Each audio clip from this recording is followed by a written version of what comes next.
Assalamu alaikum wa rahmatullahi wa barakatuh. Alhamdulillahi rabbil alamin. Assalatu wassalamu ala rasulina Muhammadin ve ala alihi ve sahbihi ajma'in. İlim Bulağı YouTube kanalımıza hoş geldiniz. Tajwid menen Kur'an'da öğrenöz online kursunun 21. sabagındayız.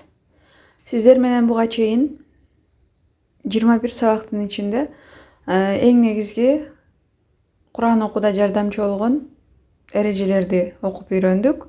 Бүгүн да мына ошол эрежелердин негизгилеринен бири болгон танвин темасын өтөбүз. Танвин темасы кандай тема, кантип окулат? Мына ушул теманы кунт коюп жакшылап үйрөнөбүз. Көрүп турганыңыздардай, бул жерде эки сызыкча турат. Фатха, касра, дамма сыяктуу белгилер, бирок сиз билгендерден бир аз башкача. Бул танвин темасы бир тыбыштын үнүнө н үнүн кошуу болуп эсептелет. Мисалы, фатхадагы а белгиси бизге эми ан деген тыбышты билдирет. Ин, ун деген тыбышты билдирип, мына ушул танвин тамгалар менен бирге окулуучу белги катары эсептелет. Ан, ин, ун. Анда эмесе мисалдарды кунт коюп угуп артыбыздан кайталайбыз. Бисмиллахир-рахманир-рахим. Изан, абадан, масалан, рагадан, кадиран, алиман, rahiman, kabiran, dinan, nuran,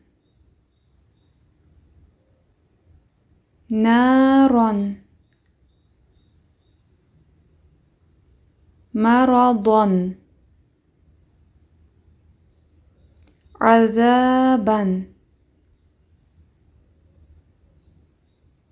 aliman, kitaban, qalilan, samanan,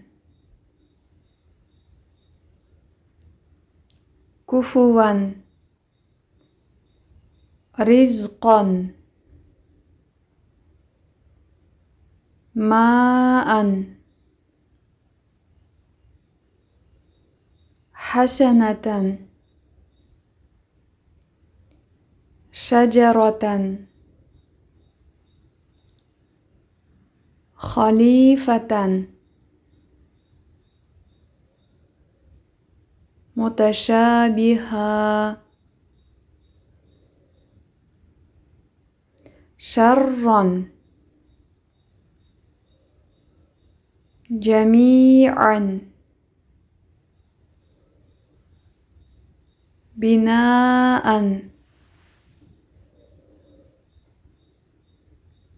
amwatan.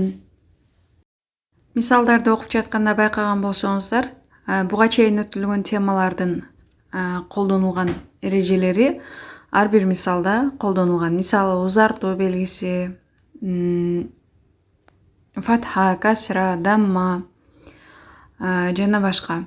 Ушул сыяктуу эрежелерди жакшылап үйрөнүү үчүн кунт коюп угуп, артыбыздан жөн гана кайталайбыз.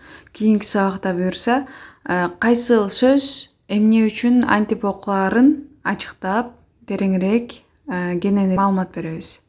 Сабагыбызды аяктап жатып, сиздер менен маалымат бөлүшүүнү улантабыз. 19 сабакта сиздер менен суроо бөлүшкөнбүз. Кур'ан-ы Каримдин жүрөгү деп кайсы сүрө аталат? Бул Ясин сүрөсү. Демек, бүгүнкү сурообуз Кур'ан-ы Каримде 114 сүрө бар болсо, ошонун биринде бисмиллах айтылбай башталган. Ошол сүрө кайсы сүрө экенин билгендер комментарийден бөлүшөбүз. Билбегендер изденип, билип алууга аракет кылабыз. Сабагыбыз сиздерге пайдалуу болду деген үмүттөбүз. Ассаламу алейкум ва рахматуллахи ва баракатух.